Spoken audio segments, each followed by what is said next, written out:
Shalom, bersyukur hari ini Tuhan adakan sekali lagi buat kita, sehingga kita boleh beribadah bersama-sama kembali. Kita mau belajar tentang hal setia, bagaimana kita tetap setia, apapun yang terjadi dalam kehidupan kita, tetap setia ketika terjadi kesesatan di antara kehidupan kita. Kita baca dulu di dalam Matius 13 ayat yang ke-24. Injil Matius pasal 13 ayat 24. Yesus membentangkan suatu perumpamaan lain lagi kepada mereka, katanya, hal kerajaan sorga itu seumpama orang yang menaburkan benih yang baik di ladangnya.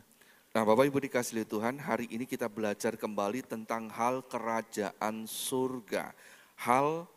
Tentang hal kerajaan surga. Jadi ini sangat berkaitan dengan apa yang akan terjadi di dalam kehidupan kita ketika kita meninggal dunia kelak. Nah, tetapi ini akan berhubungan sangat erat dengan kehidupan kita saat ini. Melalui perumpamaan ini, melalui apa yang dikatakan oleh Tuhan Yesus sedang menjelaskan bahwa sesungguhnya Tuhan sedang memberikan sesuatu yang baik dan Tuhan sedang menghendaki yang baik itu terjadi di dalam kehidupan kita manusia. Maka dia memberikan benih yang baik, menaburkan benih yang baik bagi manusia.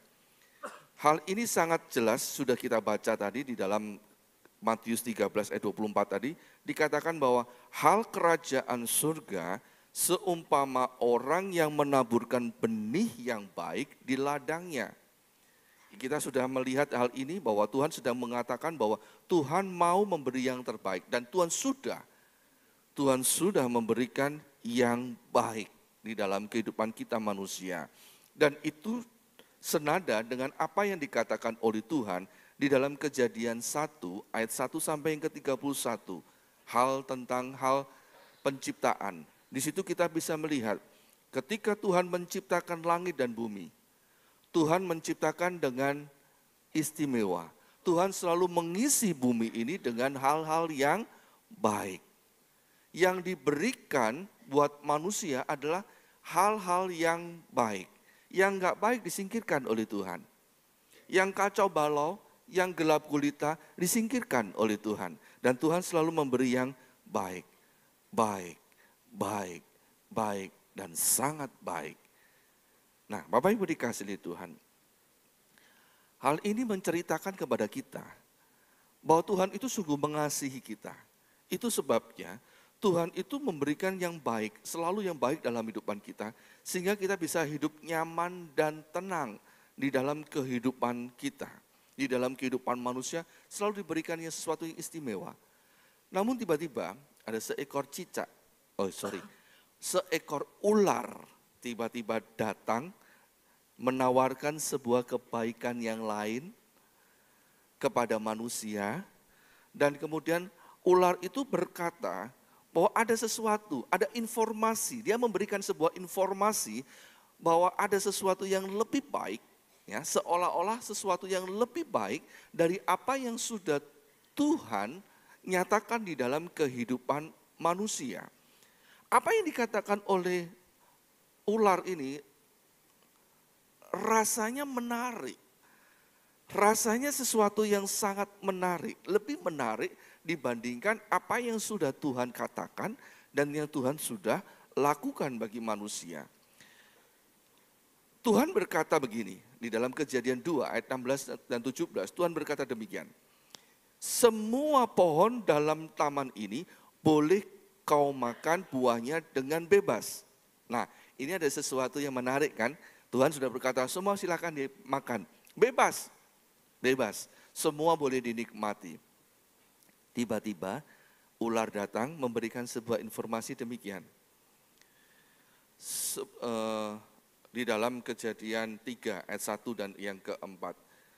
Iblis berkata demikian, tentulah Allah berkata, semua pohon dalam taman ini jangan kamu makan buahnya, bukan? Nah, dipancing. Iblis mancing, padahal pada waktu pertama kali Tuhan sudah ngomong, semua buah yang ada di sini boleh kamu nikmati, kamu boleh makan. Iblis tiba-tiba datang, Tuhan ngomong kan, nggak boleh semuanya dimakan. Semuanya tentu semua pohon dalam buah taman ini jangan kamu makan buahnya. Dibalik. Nah, dirangsang pikirannya oleh si ular ini. Kemudian di dalam Kejadian 2 ayat 16 dan 17 itu Tuhan berkata kembali, pohon pengetahuan tentang yang baik dan yang jahat itu janganlah kau makan buahnya, sebab pada hari engkau memakannya pastilah engkau mati. Nah, bandingkan dengan apa yang dikatakan si ular tadi. Si ular tadi kan memancing. Dia berkata bahwa tentulah Allah. Dia mengatakan pakai kata Allah. Allah yang berfirman. Tentulah Allah berfirman, semua pohon yang dalam taman ini jangan kau makan buahnya. Padahal yang dilarang bukan semuanya, tapi cuma satu saja. Kemudian iblis, si ular datang dan berkata kembali, sekali-kali kamu tidak akan mati. Sekali-kali kamu tidak akan mati, tetapi Allah mengetahui bahwa pada waktu kamu memakannya, matamu akan terbuka dan kamu akan menjadi seperti Allah. Tahu tentang yang baik dan yang jahat. Nah, Bapak Ibu dikasihi Tuhan, si ular itu berkata bahwa semua pohon ini buahnya nggak boleh dimakan. Kemudian dia juga berkata bahwa sekali-kali kamu tidak akan mati. Kamu tidak akan mati. Loh, dirangsang, diberikan sebuah informasi, kamu nggak akan mati. Namun sebaliknya, kamu akan menjadi seperti Allah. Nah, ini informasi. Informasi ini diberikan kepada manusia.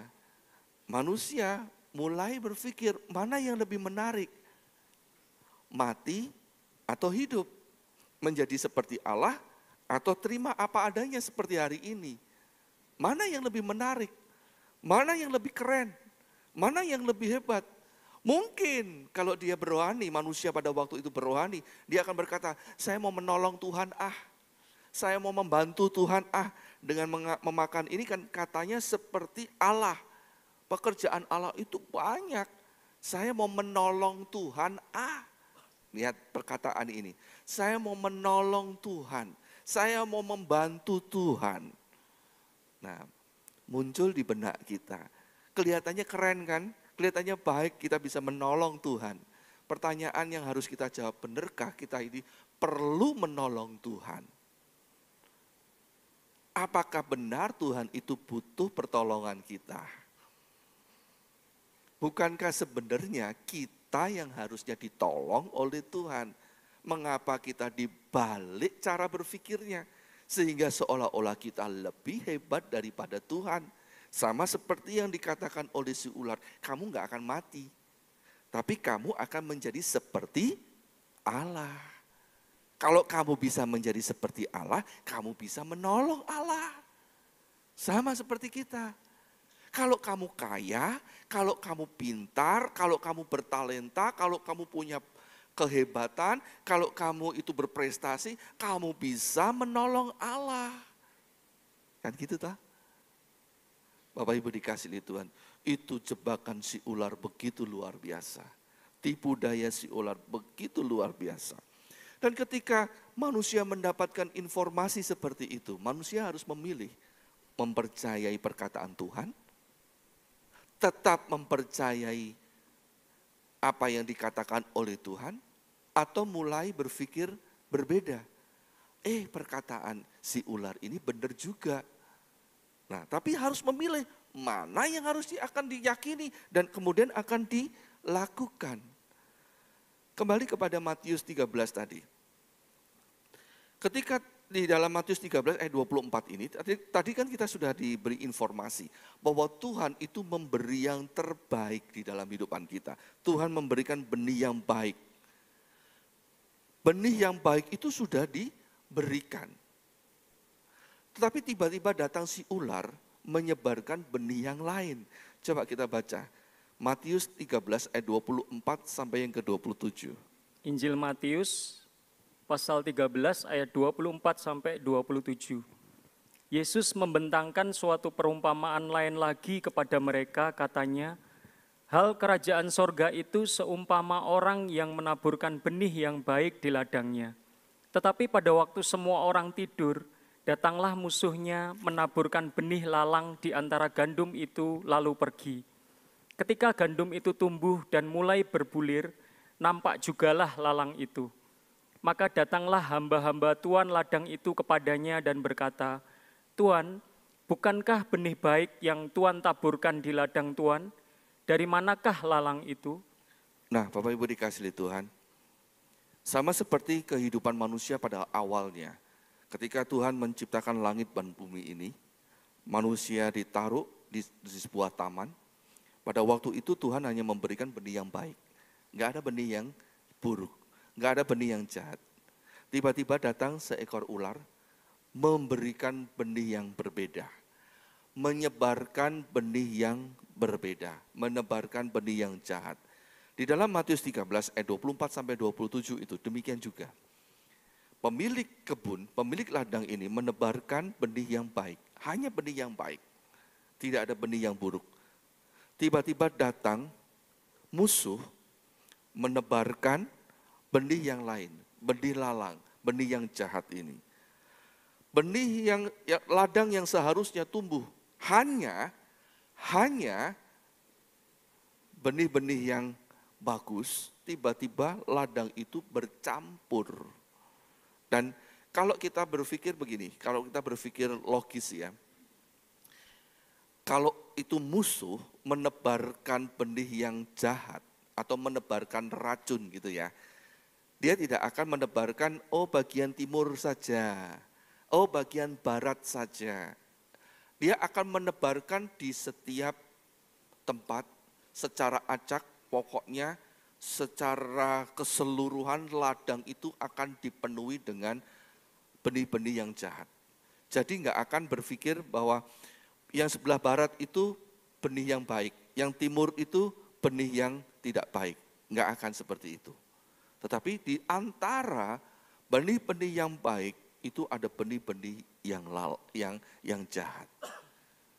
Sehingga kalau itu dijabut, lalang itu dijabut, pasti akan mempengaruhi sekitarnya. Itu sebabnya di dalam ayat selanjutnya di situ dijelaskan bahwa pemilik ladang itu akan berkata, nggak usah dicabut, biarkan bertumbuh bersama. Sebab kalau nanti dicabut, nanti yang bagus pun juga akan mati. Nah, Bapak Ibu dikasihi Tuhan, ketika kehidupan kita ini sudah diberikan hal-hal yang istimewa oleh Tuhan, namun benih yang ada dalam hidup kita itu mulai diberikan kembali kepada kita oleh si ular dengan benih yang berbeda. Dan kita lihat di dalam Lukas 8 ayat 11 bahwa benih yang baik itu sebenarnya berbicara tentang firman Tuhan. Jadi Tuhan sudah memberikan firman-Nya kepada kita. Ketika manusia diciptakan, manusia pun diberikan benih yang baik, yaitu firman Tuhan. Sehingga manusia menjadi pribadi yang hidup. Tidak menjadi boneka yang mati, tapi menjadi pribadi yang hidup.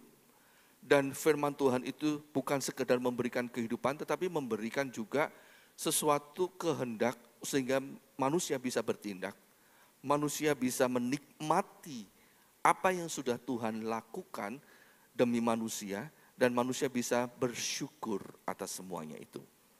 Nah, benih yang baik itu tiba-tiba mulai dicampur oleh si ular.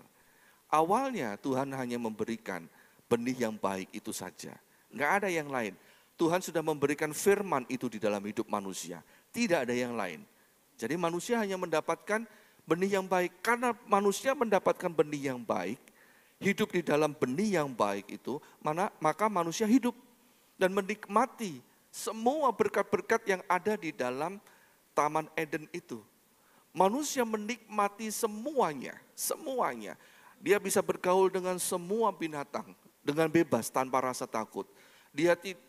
manusia bebas untuk menikmati berkat-berkat yang dari Tuhan. Manusia bisa bebas berjumpa dengan Tuhan. Manusia dengan bebas bisa berbicara dengan Tuhan. Karena manusia memiliki benih yang baik, itu firman Allah di dalam hidupnya. Tetapi ketika si ular itu mulai menebarkan benih yang jahat, dan benih yang jahat itu tumbuh di dalam kehidupan manusia, sehingga manusia berbuat dosa, nah disitulah terjadi malapetaka buat manusia. Manusia mulai kehilangan kekudusannya. Manusia mulai melakukan kejahatan.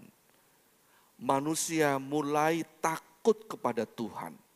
Manusia mulai menghindarkan dirinya, bersembunyi dari Tuhan. Manusia mulai saling menyalahkan, saling berbuat jahat antara satu dengan yang lain. Dan terus berbuat jahat. Dan manusia pun akhirnya dibuang dari hadapan Tuhan. Dan harus mengalami kematian. Nah, Bapak Ibu dikasih oleh Tuhan. Benih itu yang jahat itu mengacaukan kehidupan manusia. Sebab manusia ternyata lebih suka mendengar, memilih, dan meyakini benih yang lain daripada yang sudah Tuhan berikan. Nah, Bapak Ibu dikasih oleh Tuhan, di dalam kehidupan kita, secara kehidupan kita sekarang ini, dunia sekarang ini pun demikian.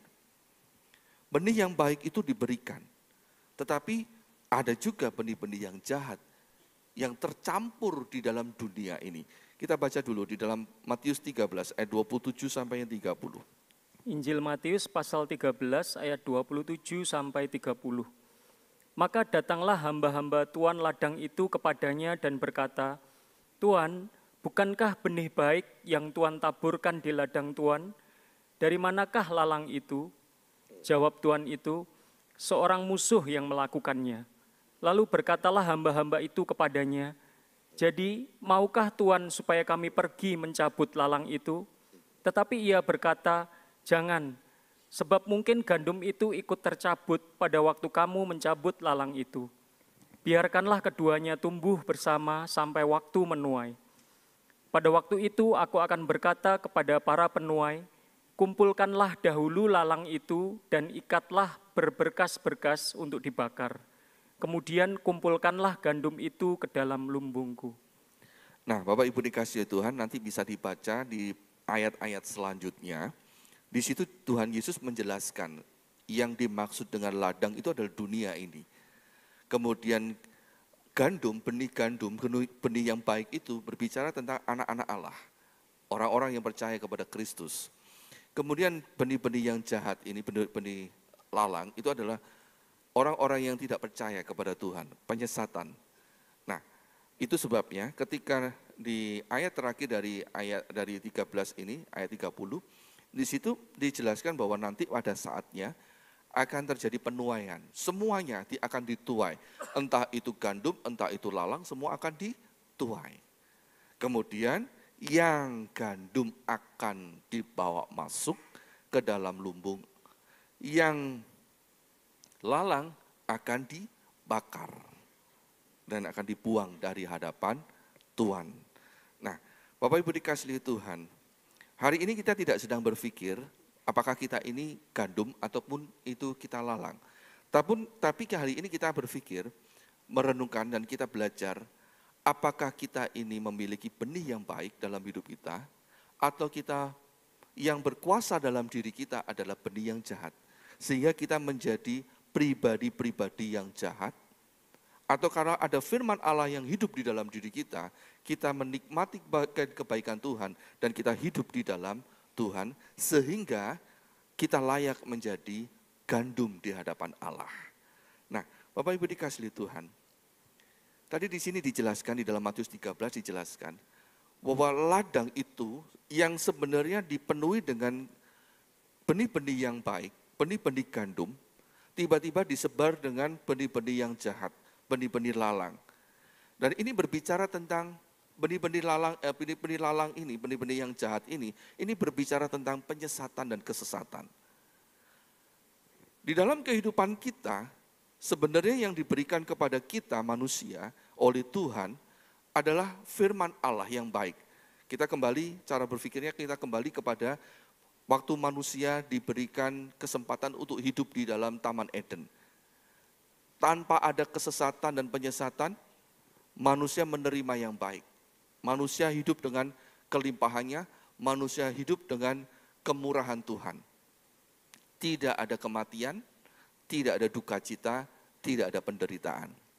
Tetapi ketika benih yang jahat itu ditaburkan, penyesatan itu mulai ditaburkan, dan manusia mulai terpengaruh oleh penyesatan itu.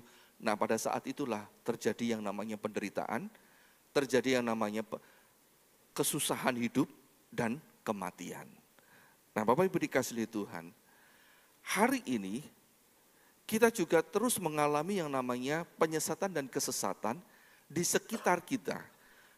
Penyesatan dan kesesatan itu bertujuan sama seperti ketika si ular itu menebarkan benih kesesatannya. Apa tujuannya? Kita baca dulu di dalam 2 Petrus 2 ayat 1 sampai yang ketiga. Surat 2 Petrus pasal 2 ayat 1 sampai 3. Sebagaimana nabi-nabi palsu dahulu tampil di tengah-tengah umat Allah, demikian pula di antara kamu akan ada guru-guru palsu.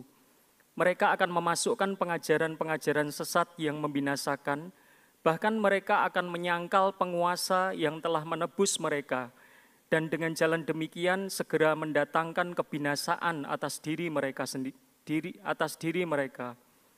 Banyak orang akan mengikuti cara hidup mereka yang dikuasai hawa nafsu, dan karena mereka jalan kebenaran akan dihujat. Dan karena serakahnya guru-guru palsu itu akan berusaha mencari untung dari kamu dengan cerita-cerita isapan jempol mereka. Tetapi untuk perbuatan mereka itu, hukuman telah lama tersedia dan kebinasaan tidak akan tertunda. Amin.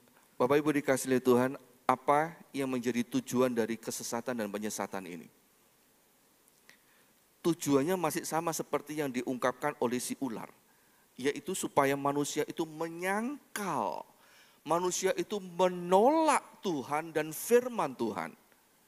Ketika si ular itu datang kepada manusia, memberikan sebuah informasi kepada manusia, kalau manusia itu percaya dengan informasi yang diberikan oleh si ular, akibatnya apa?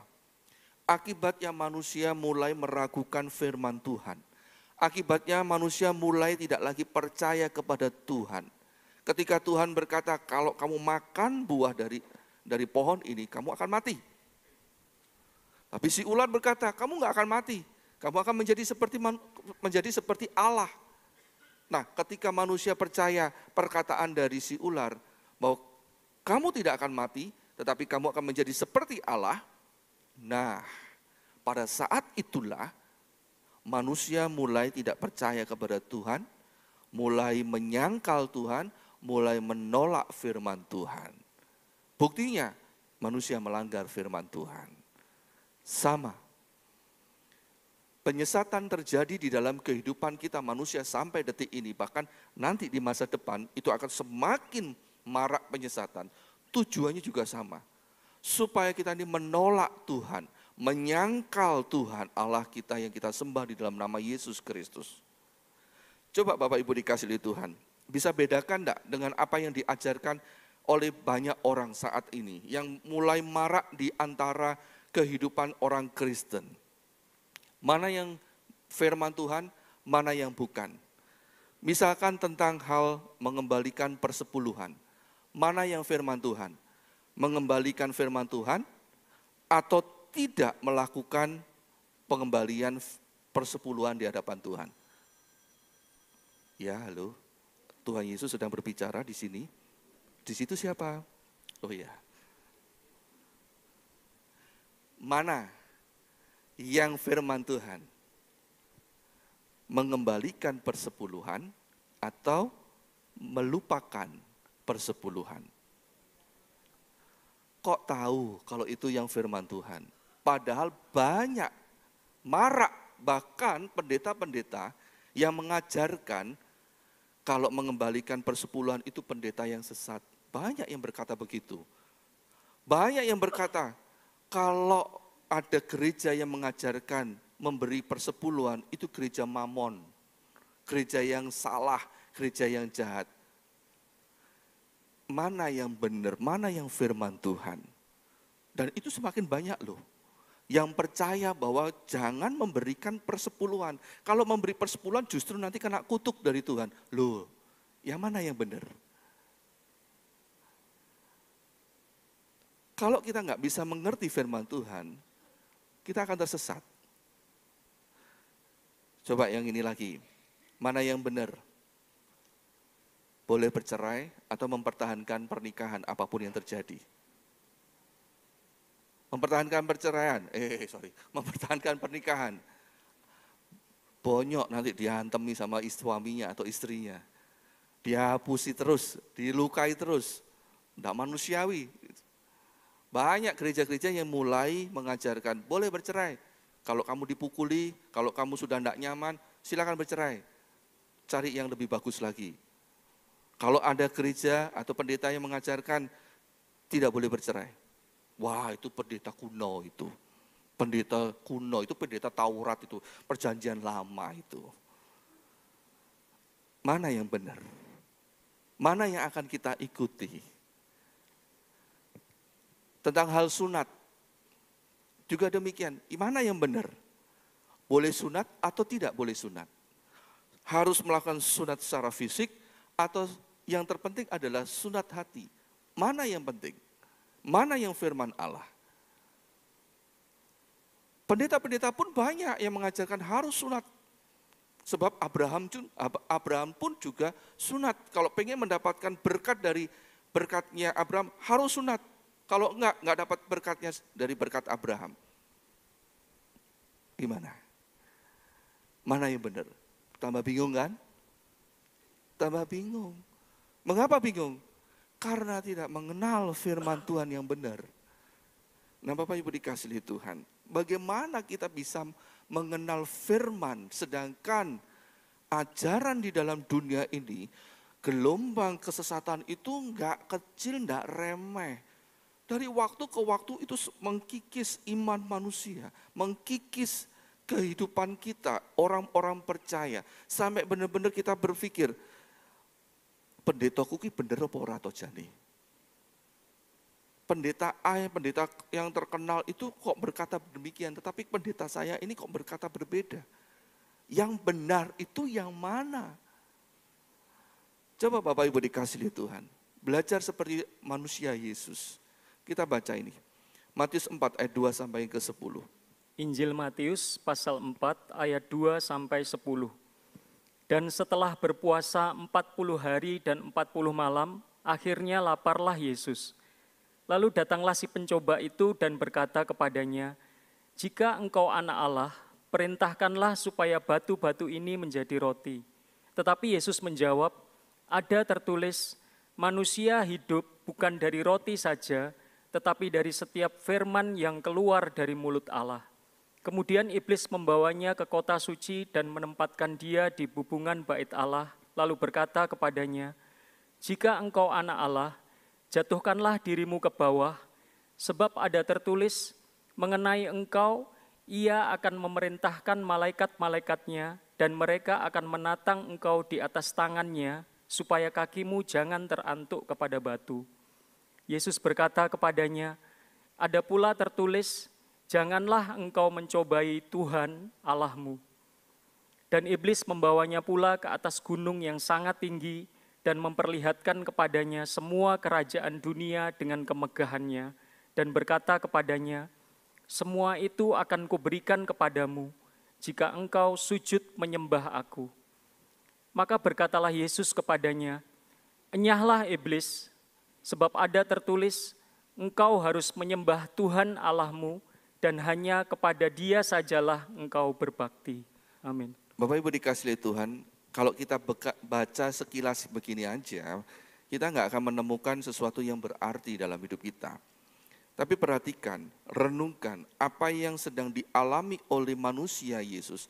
Saya hari ini menggunakan istilah, untuk Matius 4 ini, saya menggunakan istilah manusia Yesus. Supaya Bapak Ibu Saudara semuanya mengerti kondisi pada waktu Tuhan Yesus pada waktu itu di cobai. Dan itu pun juga berbicara terhadap kehidupan kita sebagai manusia. Nah, manusia Yesus pada waktu itu, dia sedang berpuasa 40 hari lamanya, 40 malam lamanya, dan kemudian terjadilah rasa lapar itu. Kita berpuasa 1 jam aja sudah lapar, sudah haus. Ini 40 hari, 40 malam, tentu sangat lapar. Kenyataannya, manusia Yesus sangat lapar. Tiba-tiba datang iblis dan memberikan sebuah informasi. Kamu lapar toh? Kamu lapar kan? Kamu punya kuasa loh. Kamu punya kuasa loh. Kamu anak Allah loh. Kamu bisa berbuat mujizat. Kamu bisa menjadikan batu ini menjadi roti. Ayo toh, bikin roti dari batu ini. Dirangsang, diberikan informasi, kamu anak Allah loh, kamu punya kuasa loh, kamu hebat loh, kamu punya kehebatan loh, kamu itu hebat bisa melakukan mujizat. Dan kamu lapar, ayo buktikan kalau memang benar kamu itu anak Allah. Ini sesuatu tawaran dan informasi yang sangat menarik. Di tengah-tengah Tuhan, manusia Yesus itu benar-benar butuh. Tapi Yesus berkata demikian. Ada tertulis, manusia hidup bukan dari roti saja, tetapi dari setiap firman yang keluar dari mulut Allah. Ketika manusia Yesus berkata demikian, apakah rasa laparnya hilang? Masih lapar. Ketika kita ini berdoa kepada Tuhan, Tuhan saya butuh makan, saya butuh uang, saya butuh kesehatan, saya butuh kesembuhan. Apakah kita langsung, wah kenyang, tiba-tiba kaya, tiba-tiba sembuh, begitu? Iblis datang lagi dan berkata demikian. Kamu sudah sembuh, kamu sudah kenyang, kamu sudah hidup bahagia. Lihat, kenyataannya kamu masih lapar. Kenyataannya kenyataannya masih kere. Kenyataannya utangmu masih banyak. Dan kenyataannya kamu harus bayar hutang. Udah, gak usah ikut Tuhan. Ikut omonganku aja. Si ular akan berkata demikian. Si iblis juga berkata demikian. Kemudian iblis membawa Yesus pindah ke suatu tempat lagi. Kemudian iblis berkata demikian. Jika engkau anak Allah, jatuhkanlah dirimu ke bawah, sebab ada tertulis, mengenai engkau, ia akan memerintahkan malaikat-malaikatnya dan mereka akan menatang engkau di atas tangannya supaya kakimu jangan terantuk kepada batu. Sebuah tantangan lagi yang berhubungan dengan kedagingan manusia. Tapi jawaban Tuhan kembali berkata, jangan engkau mencobai Tuhan Allahmu. Mengapa Tuhan menjawab demikian? Apa hubungannya mencobai Tuhan Allah kita dengan apa yang dikatakan oleh si iblis? Dan kemudian iblis memberikan sebuah penawaran yang lebih lagi, yang berbeda lagi. Iblis berkata, semua itu, yaitu semua kemegahan di dalam dunia, semua kenikmatan yang ada di dalam dunia ini, akan kuberikan kepadamu jika engkau sujud menyembah aku. Kemudian Yesus berkata, manusia Yesus berkata, enyahlah iblis, sebab ada tertulis engkau harus menyembah Tuhan Allahmu, dan hanya kepada Dia sajalah engkau berbakti. Bagaimana Tuhan Yesus, bagaimana manusia Yesus bisa menjawab seperti itu, begitu cerdiknya, begitu tepat. Sebab Yesus mengenal siapa Bapa yang dia sembah. Dia mengenal siapa Bapaknya. Apa yang dikatakan oleh firman, apa yang dikatakan oleh si jahat itu pun manusia juga mengenal dengan baik. Nah sekarang kalau itu ditujukan kepada kita, pertanyaan-pertanyaan, tawaran-tawaran, informasi-informasi iblis itu ditawarkan kepada kita. Bagaimana respon kita? Bisa nggak kita menjawab seperti apa yang dijawab oleh Tuhan Yesus? Seringkali tidak. Seringkali kita akan melihat kenyataan kita lapar, ya sudah, nurut dengan rasa lapar dan kebutuhan kita. Saya haus. Contohnya begini loh, kalau kita biasa ngerokok, tawaran untuk ngerokok itu sudah nggak perlu ditawarkan lagi. Kita akan cari sendiri. Sama seperti kalau kita lapar. Tawaran untuk makan itu sebenarnya tidak perlu ditawarkan, tapi kita akan mencari makanan itu karena kita butuh makan. Nah, kalau pada waktu kita dalam kondisi seperti itu, kemudian ada sebuah tawaran yang membuat kita ini kemudian memenuhi hasrat kita, yang penting memenuhi hasrat kita akan lebih tertarik untuk memenuhi kebutuhan kita daripada kita peduli akan firman Tuhan. Betul? Nah, itu yang jadi masalah buat kita. Itu yang jadi masalah kita. Firman Allah kita otak-atik, kita desain ulang, kita aransemen sendiri, kita improvisasi sendiri berdasarkan kebutuhan kita. Hari ini aku nggak punya duit, nggak usah bayar per bulan dulu ya, nggak usah kasih persembahan dulu. Hari ini aku lagi sakit, aku nggak usah puasa dulu ya. Misalkan itu kalau pada waktu kita mau puasa dan sebagainya. Selalu akan ada alasan untuk membela kebutuhan kita. Itu yang jadi masalah. Dan itu yang menjadi celah. Sehingga si jahat itu begitu mudah menebarkan benih-benih yang jahat itu dalam kehidupan kita. Sehingga hidup kita ini penuh dengan kesengsaraan. Penuh dengan kesengsaraan karena ulah kita sendiri. Terus bagaimana caranya kita bisa membedakan antara firman Tuhan yang benar, firman Tuhan dengan bukan yang firman Tuhan? Bagaimana caranya? Bapak Ibu dikasihi Tuhan, saya punya benda-benda yang berwarna emas ini. Pertanyaannya adalah, ini emas atau bukan? Kenapa kok bisa bilang bukan? Gak percaya kalau ini emas. Kalau ini siapa? Emas kan? Kalau ini benda yang berwarna emas, bukan emas. Kalau ini emas, nggak pakai e. Kalau yang saya pakai ini cincin apa? Terbuat dari apa? Emas, walaupun ada sebagian tidak terlalu murni gitu ya, ada campurannya.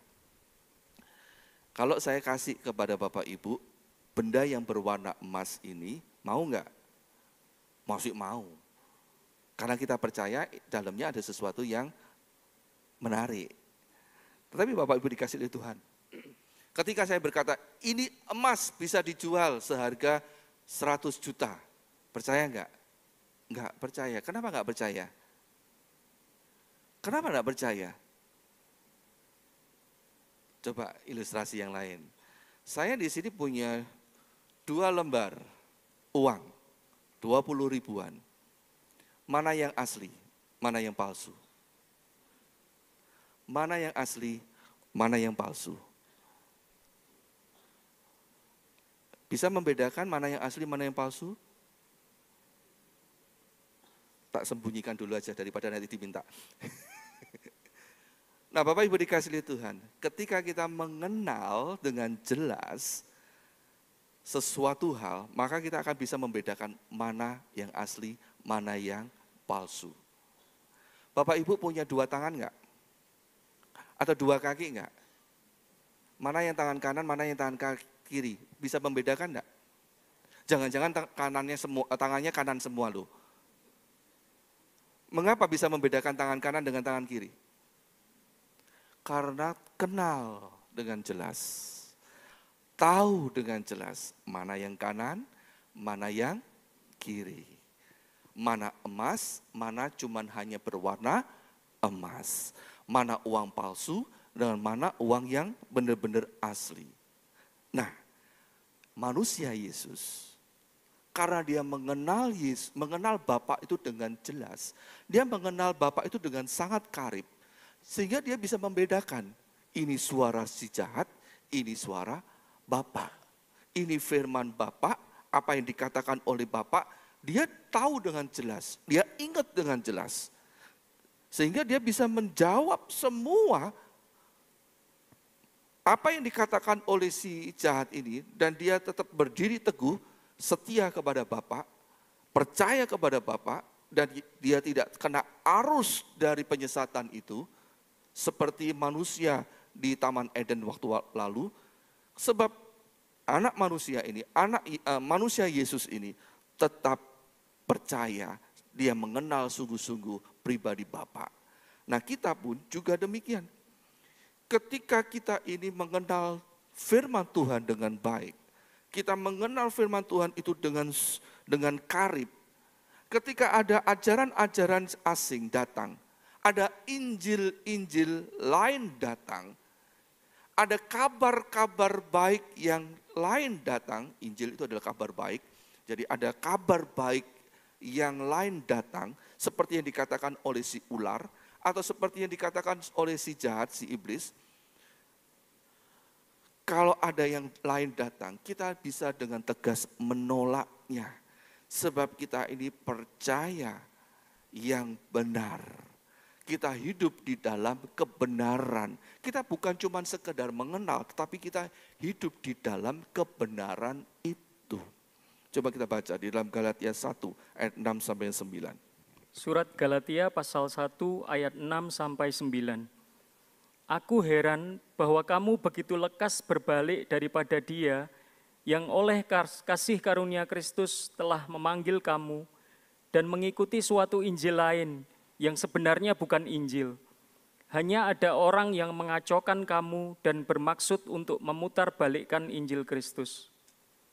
Tetapi sekalipun kami atau seorang malaikat dari sorga yang memberitakan kepada kamu suatu Injil yang berbeda dari Injil yang telah kami beritakan kepadamu, terkutuklah dia. Seperti yang telah kami katakan dahulu, sekarang kukatakan sekali lagi, jikalau ada orang yang memberitakan kepadamu suatu Injil yang berbeda dengan apa yang telah kamu terima, terkutuklah dia. Bapak Ibu dikasihi oleh Tuhan, penyesatan itu tidak terjadi hari-hari ini saja atau nanti saja. Tapi penyesatan itu sudah terjadi sejak zaman dahulu. Bahkan pada waktu di zaman Tuhan Yesus hidup dan rasul-rasul itu masih hidup, sedang memberitakan kabar keselamatan Injil Kristus, penyesatan itu sudah terjadi. Ketika rasul-rasul, murid-murid Yesus itu memberitakan tentang Injil Kristus, orang-orang yang lain memberitakan Injil-Injil yang lain. Sampai-sampai surat Galatia ini dituliskan. Kepada jemaat di Galatia diingatkan, kok mudah banget ya, kamu itu lekas berbalik daripada Tuhan Yesus Kristus. Kok mudah banget ya kamu percaya kepada Injil yang lain. Udah, yang jadi patokan adalah Injil yang kami beritakan. Udah, jangan dengarkan Injil-Injil yang lain. Jangan dengarkan ajaran-ajaran yang lain. Nah, Bapak Ibu dikasihi Tuhan, demikian pula dengan kita hari ini. Kalau kita ini mau selamat, kita tidak dibuang ke dalam perapian, maka kita harus percaya sepenuhnya kepada satu Injil, yaitu Injil Kristus. Artinya kita percaya di dalam Tuhan Yesus Kristus, dan kita hidup di dalam Tuhan Yesus Kristus. Ajaran Kristuslah yang kita lakukan. Ajaran Kristuslah yang kita lakukan. Dan ingat Bapak Ibu dikasihi Tuhan, ajaran Kristus itu bukan hanya tentang kasih. Hanya tentang kasih dan pengorbanan. Bukan cuman itu saja. Ajaran Kristus itu yang selain dari kasih yang menonjol yang lainnya, yang seringkali iblis gak mau kita ini lakukan adalah tentang kekudusan. Ingat baik-baik. kasih, kesetiaan, ketaatan, dan kekudusan itu ajaran Kristus. Kekudusan itu menjadi ciri khas dari pengikut-pengikut Kristus. Orang lain, pengajar yang lain, penyesatan yang lain, itu bisa mengajarkan tentang kasih. Bisa mengajarkan tentang kesetiaan. Bisa menonjolkan tentang pengorbanan. Bisa menonjolkan tentang ketaatan. Dan memang benar banyak orang-orang yang ikut pengajaran-pengajaran sesat itu yang begitu taat kepada pengajarnya, kepada ajaran itu. Tetapi satu hal yang nggak bisa dilakukan oleh para penyesat itu, yaitu hidup kudus. Hidup kudus itu menjadi ciri khas orang Kristen. Ini yang membedakan orang Kristen dengan orang yang bukan percaya kepada Kristus. Hidup di dalam kekudusan. Nah, Bapak Ibu dikasihi Tuhan. Itu sebabnya mari kita hidup di dalam firman, yaitu firman Kristus. Jangan dengarkan perkataan-perkataan yang lain yang mengaku dirinya sebagai Mesias, yang mengaku dirinya sebagai nabi. Firman Tuhan menggunakan kata nabi dan Mesias palsu, nabi-nabi palsu, Mesias-Mesias palsu. Artinya kesesatan itu yang terjadi nggak main-main. Tidak main-main. Kalau Bapak Ibu nggak percaya sama saya itu wajar. Karena saya bukan nabi, saya bukan Mesias. Tapi kalau ada nabi palsu datang dan memberitahukan tentang ajaran yang baru, Bapak Ibu akan terpesona. Kalau tidak ikut benar-benar firman Tuhan, Bapak Ibu akan tersesat. Itu sebabnya ayo belajar firman Tuhan dengan baik. Sebab kesesatan itu sudah mulai berkata, Alkitab ini sudah enggak benar. Alkitab ini harus direvisi. Alkitab ini sudah enggak up to date lagi. Alkitab ini harus diperbarui lagi. Itu sudah mulai terjadi. Jadi kalau nanti muncul Alkitab yang baru lagi, versi-versi terjemahan yang baru lagi, dan kemudian Bapak Ibu dikatakan ini loh yang benar. Nah mulai Bapak Ibu akan mulai ragu, mana yang dipakai sebagai pedoman, sebagai firman Tuhan. Apalagi yang mengatakan itu, yang promosi itu pendeta-pendeta yang terkenal, yang punya masa yang besar. Hati-hati. Nah Bapak Ibu dikasihi Tuhan, kita baca dulu di dalam 1 Petrus 1 ayat 13 sampai 16, ayat 21 sampai 23. Surat 1 Petrus pasal 1 ayat 13 sampai 16. Sebab itu siapkanlah akal budimu, waspadalah dan letakkanlah pengharapanmu seluruhnya atas kasih karunia yang dianugerahkan kepadamu pada waktu penyataan Yesus Kristus. Hiduplah sebagai anak-anak yang taat, dan jangan turuti hawa nafsu yang menguasai kamu pada waktu kebodohanmu. Tetapi hendaklah kamu menjadi kudus di dalam seluruh hidupmu, sama seperti Dia yang kudus, yang telah memanggil kamu. Sebab ada tertulis, kuduslah kamu sebab aku kudus. Ayat 21-23, oleh Dialah kamu percaya kepada Allah, yang telah membangkitkan Dia dari antara orang mati, dan yang telah memuliakannya, sehingga imanmu dan pengharapanmu tertuju kepada Allah.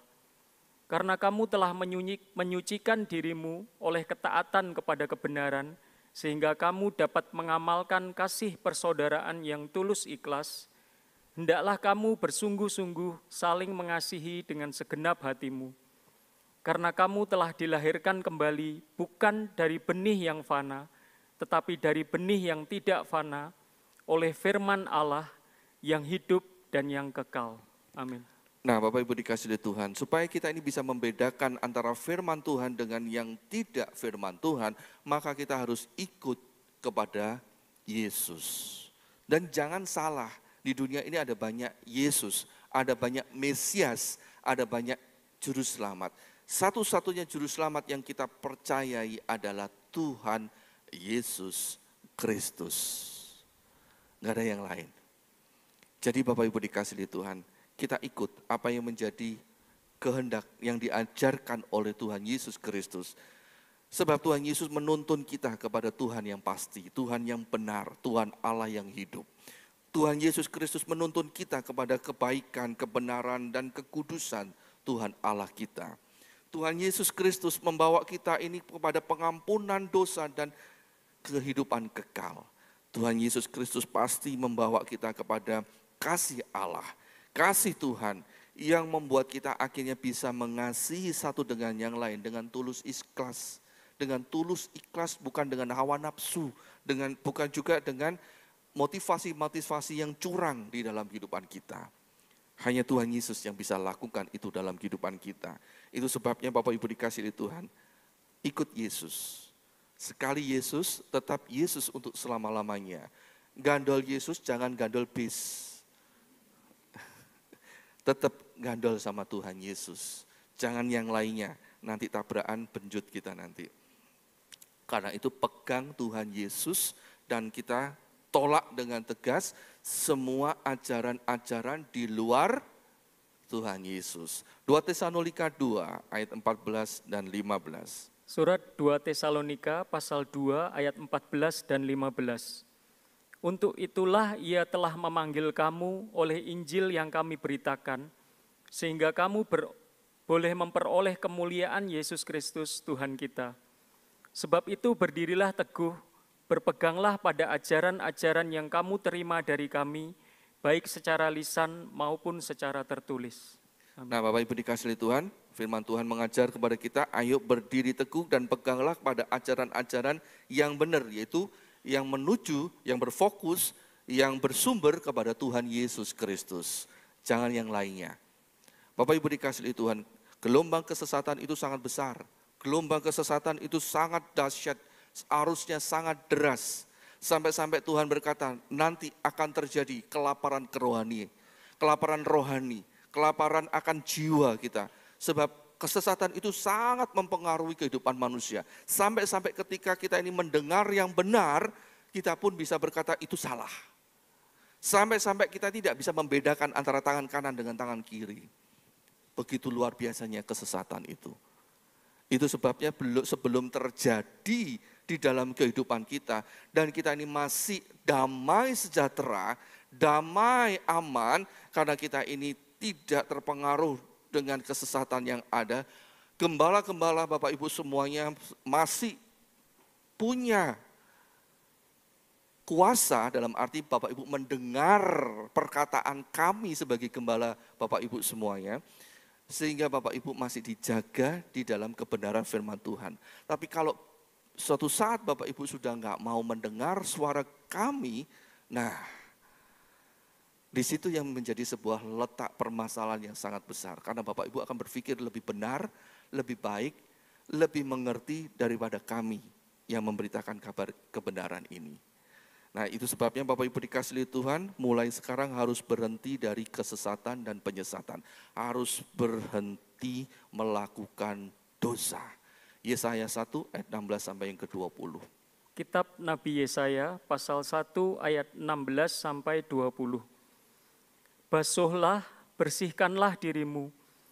Jauhkanlah perbuatan-perbuatanmu yang jahat dari depan mataku. Berhentilah berbuat jahat. Belajarlah berbuat baik, usahakanlah keadilan, kendalikanlah orang kejam, belalah hak anak-anak yatim, perjuangkanlah perkara janda-janda. Marilah, baiklah kita berperkara, firman Tuhan. Sekalipun dosamu merah seperti kirmizi akan menjadi putih seperti salju. Sekalipun berwarna merah seperti kain kesumba, akan menjadi putih seperti bulu domba. Jika kamu menurut dan mau mendengar, maka kamu akan memakan hasil baik dari negeri itu. Tetapi jika kamu melawan dan memberontak, maka kamu akan dimakan oleh pedang. Sungguh Tuhan yang mengucapkannya. Amin. Bapak Ibu dikasihi Tuhan, ingat baik-baik, ciri-ciri khas dari penyesatan itu adalah kita pasti diajak untuk melawan kepada Tuhan. Pasti diajak untuk berbuat dosa kejahatan. Meskipun kemasannya begitu istimewa, rohani banget, tetapi kejahatan itu menjadi sebuah ciri khas dari pengajaran sesat. Nah, Bapak Ibu dikasihi Tuhan, kalau kita ini melakukan kejahatan berarti kita sedang ada di dalam penyesatan. Tetapi sebaliknya, kalau kita ini bisa ikut firman Tuhan dan buktinya kita ini bisa mengasihi sesama kita dengan tulus ikhlas, dengan rela hati, ini menjadi sebuah ciri, menjadi sebuah parameter buat kita bahwa kita sedang ada di jalurnya Tuhan. Sebab ajaran kesesatan itu akan selalu buahnya itu adalah dosa kejahatan. Apa yang diajarkan oleh si ular, apa yang diajarkan oleh si jahat, apa yang diajarkan oleh si iblis, sama, ciri khasnya sama, yaitu melawan kepada Tuhan dan kita melakukan dosa kejahatan. Jadi kalau kita sedang melakukan dosa, baik itu melalui cuman hanya di dalam pikiran kita, di dalam hati kita saja, ataupun sudah tertuang di dalam perkataan atau sikap kita, nah pada waktu itu kita harusnya sudah langsung sadar, kita ada di jalan yang salah. Ayo kembali kepada kebenaran firman Tuhan. Hidup kembali kepada kebenaran firman Tuhan. Nah Bapak Ibu dikasihi Tuhan, Tuhan hari ini mengingatkan sesuatu yang baik. Tuhan kembali memberikan firman-Nya supaya hidup kita ini baik. Dan hidup kita akan menjadi hidup yang baik. Selama kita hidup di dalam dunia ini, kita mendapatkan kebaikan-kebaikan dari Tuhan. Tetapi Bapak Ibu harus tetap ingat bahwa penyesatan itu masih akan terus ada di dalam bumi ini, di dalam dunia ini, sampai masa penuaian. Jadi kita nggak bisa berdoa begini, Tuhan tolong ambil kesesatan-kesesatan supaya kita nggak tersesat. Tuhan akan jawab seperti yang sudah dijawab. Biarkan lalang itu juga tumbuh, nanti kalau dicabut, nanti gandum juga bisa mati. Jadi penyesatan itu masih akan terjadi dalam hidup kita. Dan itu bisa mempengaruhi kualitas iman kita. Tetapi satu hal, jangan takut. Jangan takut menghadapi penyesatan itu. Selama kita bersama dengan Tuhan Yesus Kristus, kita hidup bersama dengan Tuhan Yesus Kristus, Tuhan yang akan memampukan kita. Tuhan akan bikin kita ini sakti. Tuhan akan bikin kita ini pintar, punya hikmat. Bisa membedakan mana yang salah, mana yang benar. Asalkan kita terus bersama dengan Tuhan Yesus, Tuhan akan melindungi kita dan bahkan akan membebaskan kita dari hukuman kekal, dari murka Allah itu. 2 Timotius 1 ayat 9 dan 10. Surat 2 Timotius pasal 1 ayat 9 dan 10. Dialah yang menyelamatkan kita dan memanggil kita dengan panggilan kudus, bukan berdasarkan perbuatan kita, melainkan berdasarkan maksud dan kasih karunia-Nya sendiri yang telah dikaruniakan kepada kita dalam Kristus Yesus sebelum permulaan zaman. Dan yang sekarang dinyatakan oleh kedatangan juru selamat kita, Yesus Kristus, yang oleh Injil telah mematahkan kuasa maut dan mendatangkan hidup yang tidak dapat binasa. Amin. Nah Bapak Ibu dikasihi Tuhan, ayo kembali kepada panggilan kita. Yaitu kita harus percaya kepada Tuhan Yesus Kristus. Allah memanggil kita, Tuhan Allah kita memanggil kita supaya kita ini percaya kepada Tuhan Yesus Kristus. Yohanes 3 ayat 16. Kalau kita ini percaya dan sepenuhnya kita percaya kepada Tuhan Yesus, maka kita akan dibawa kepada Bapa. Yohanes 14 ayat yang ke-6. Sebab Tuhan Yesus Kristus adalah jalan dan kebenaran dan hidup. Tidak ada satupun yang bisa datang kepada Bapa kalau tidak melalui Yesus. Nah itu sebabnya Bapak Ibu dikasihi Tuhan, kembali kepada kebenaran ini, kembali kepada panggilan ini. Jangan ikuti kebenaran-kebenaran yang lain, jangan ikuti Injil-Injil yang lain, jangan ikuti kabar-kabar yang lain, tapi ikuti hanya kepada Tuhan Yesus Kristus saja. Fokus kepada Tuhan Yesus Kristus. Maka kesesatan itu tidak akan mempengaruhi kita. Seperti sebagaimana manusia Yesus tidak terpengaruh terhadap kesesatan. Sebab manusia Yesus fokus kepada Bapa. Demikianlah kehidupan kita. Segala pujian hanya bagi Tuhan Yesus Kristus. Saya undang untuk bangkit berdiri. Semusim berlalu, namun Engkau tetap memelihara aku. Tuhan hadir dalam kehidupan kita untuk memelihara dan memberikan yang terbaik. Jangan takut, Tuhan memberikan kekuatan, Tuhan membela kita, Tuhan mengasihi kita. Fokus kepada Tuhan Yesus Kristus. Terpujilah nama Yesus.